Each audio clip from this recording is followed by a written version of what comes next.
Okay. Welcome to this edition of Carter's Corner. We're lucky enough to have my neighbor, Ed Turcott Samsky.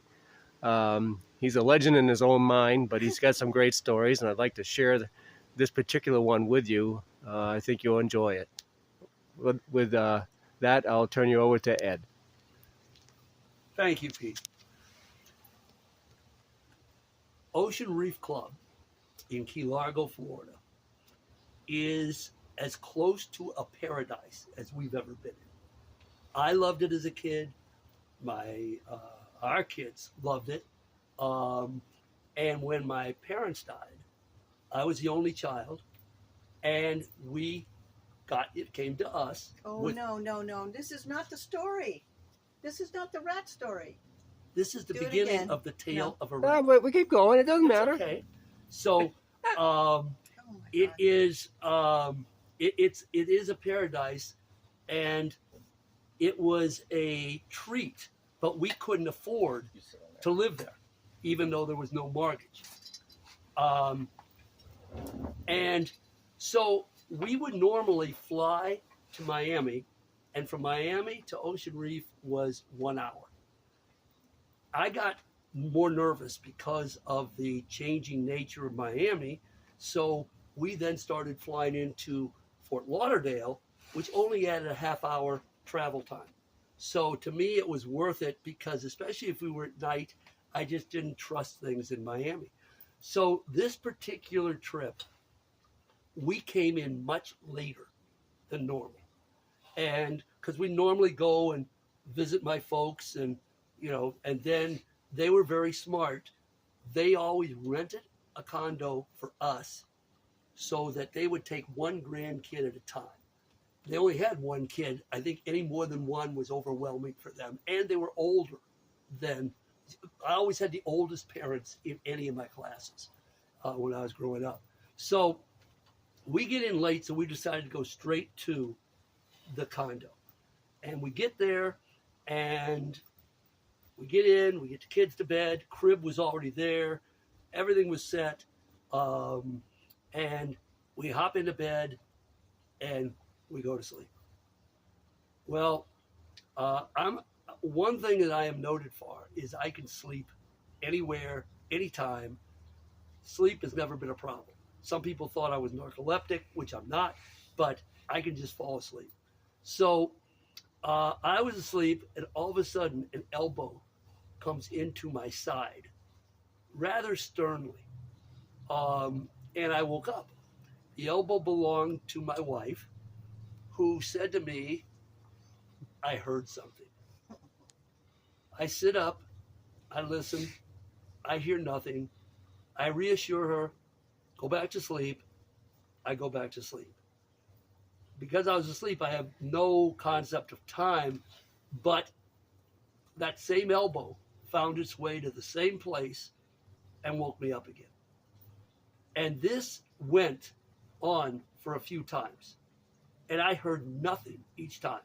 The final time, I heard this sort of clink, clink, clink sound, which didn't mean anything, but at least I heard something. And she said, there's a mouse in the drawer. That's silverware. Okay. What am I supposed to do? Go check it out. Well, I don't really do mice, but okay, I'll check it out. Well, I went over there, nothing except there were little bitty pellets, which one could say might have been mouse poop. So I said, all right, what do you want to do? Well, this is Ocean Reef. Call security. So we call security. And within minutes, big strapping black fella comes in. What's the problem? We think we have a mouse in the house. And he looks at us and says, that ain't no mouse. And I said, what is it? He said, that's a river rat. I said, a rat? Yeah, it's a river rat. They're endangered in Florida. Water rat. Water rat, yes, water rat. And I said, well, why do we have a water rat in here? He said, well, unfortunately, we've been rat proofing all the condominiums. We hadn't gotten to yours yet. So he gets down on the floor, which right there, I said, "This to Linda, this guy's crazy," because these things are about like this in length. Oh yeah, these are big critters. Yeah. And they're the ones that came in ships. You'd find them in ships sometimes when they crossed the ocean, the older kind of ships. And so he didn't find anything. He said, "But let me set a couple of traps." He brings out the traps like this, and he puts peanut butter in. And I said, "Well, Linda, if we want to get rid of one of our kids, this is simple. I mean, that trap would completely take over a kid." And and he leaves. Well, next morning the traps are there.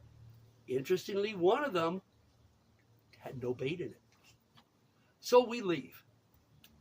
I don't know, we go whatever we're going to do. Ocean Reef has everything. It's the second largest yacht basin in Florida. It has a man-made lagoon that's saltwater. It has huge swimming pool, and you name it, it's there. It's a self-contained community. So we had a good day. We come back, and we get in bed, put the kids in bed, and somewhere during the night, we hear and Linda, we both wide awake now, and I had in those days I had no armament, I had no weapons, nothing. So I look at Linda. Linda looks at me. I said, "Well, take a look. You take a look." "No, I think it'd be better if you take a look." And we went back and forth for a little bit, and finally, the male chivalry, the whole thing. I crawl out of the bed. I wouldn't even put my feet on the floor. I got to the counter, lifted myself onto the counter, and I go over. And there on the floor is this, it looked like Godzilla, but it was the water rat. And out of the trap broke its nose. So there's blood on the floor, and he goes like that. I said, "Call security." And Linda called security, and we didn't move from that bed. And security comes, and now the problem is, how do you let him in? Because the door is here, and here's that little kitchen area, and the rat's right there.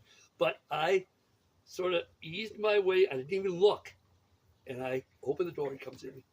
He walks right in, like just, this big a mouse, and looks, says, "It's gone." I looked, sure enough, it was gone. No rat. The blood was there. The trap was sprung. The bait was still in it. And, he said, so no question, it had been there. So what does he do again? He lays on the floor with a flashlight, looking under all the appliances, and he said, "All right, it looks to me that it went out the same way it came in. We will get to your house tomorrow. Just, you still have a trap that's set. I'll get rid of this one. We'll clean up the blood." She did. And so now I'm standing there, bare feet. And you went into the bathroom. I probably did. Probably had to go to the bathroom. And then, so here's the kitchen right here. And it's the counter's here, the appliances are here, and opening the front door is here. And he leaves. And I'm standing there, and I'm in my bare feet, and I'm looking at Linda, and Linda is saying to me that she thinks she's had enough of this. And I can't disagree with her. Well, it turns out, here's that bifold that belongs to the owners. The rat was underneath it. It comes out, walks across my feet. I let out a blood-curdling scream and broke the long jump record for the Olympics and landed in the bed. One jump. And Linda says, "We are out of here." And she gathers up the kids. We threw everything in the suitcases, and we went to my mother's.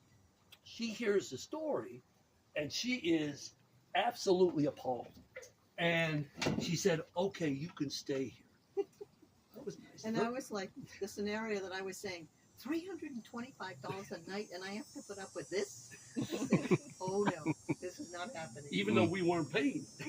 And so Mom, the end of the story is Mom got her money back. And from that day on, all our trips, we stayed with her.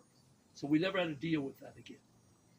But we're going to do something a little different here. We're going to now give you the warm-up story because it has to do with the same issue. And this happened prior when we were in New Jersey. And my wife does not like mice in the house. She even likes less mice in anything that we're going to eat off. And she Silverware was, drawer. we would, in our cutlery jar, she would find mouse poop. She put, they put 2 traps out. Yeah, they were big. She puts 40 out around the house. So she's going to catch the sucker. He's not getting away. And, for a few days, nothing happens. One day I come home from work and she's got a great grin on her face. And she says, "Check that drawer." I open the drawer and there's the dead mouse in the trap. And I said, "Fantastic, Linda. Just get rid of it. Don't think we need to keep it in there." She said, "No, that's your job." I said, "Linda, I don't do mice." And she said, "Your job." And she walks out. Well, I wasn't a nursing home administrator for nothing. We had a very, very close friend who they lived on the same street. Our neighbors, we became very close friends for the rest of our lives. And I said, "Okay, I will deal with this." I called him. And he had lived I think there was one house between us. And then we were there for 5 years. In the 4th year, he said he couldn't take any more of me, which is just ridiculous. And they moved a mile away. So I call him and I said, "Frank, we got a problem here. Linda has trapped a mouse. It's dead, but I don't do mice." He said, "Don't worry, Ed. We'll be over." Okay. Hung up the phone. And I'm sitting back. Now Linda comes in and says, what are you doing?" I said I would take care of it. Frank's going to come over and dispose of it. And Linda crawls under a chair. She said, "I am not going to, this is the most embarrassing thing I've ever seen in my entire life." I wasn't embarrassed. I handled the problem. Doorbell rings. I open the door, and there is Frank and his son. And his son is like a dead image of Frank, and they're both chunky, muscular, dressed as gladiators. One had a mace, one had a big club, and one had a sword, which was obviously a toy sword, but it was, around him. "Step aside." They walk in, didn't say a word, made the biggest spectacle of getting ready, opening the drawer, lifting the mouse out, putting it in the bag, tying up the bag, and then they marched. Our job is done, and they marched right out of the house. And I'm sitting there, I'm in hysterics. I didn't know where Linda disappeared to because she didn't want to be part of any of this. And I think she was on the phone with his wife, apologizing for God knows what. And so that was how my history of mice and rats and rodents in general, came to be. And so, Peter, I want to thank you for the opportunity to share this with your fans. And hopefully somewhere out there, there's someone who can relate to my issue. Which means you can't keep your mouth shut. No, it means... You can't end a story. Linda tells You can't people, end a story. if it can be said in a sentence, he will say it in a novel. And again, I don't know. It's I have to leave that up to you all. Oh, yeah. All right. Hey, Ed, I'm sure we'll be hearing from you again. I thank Thank you. It's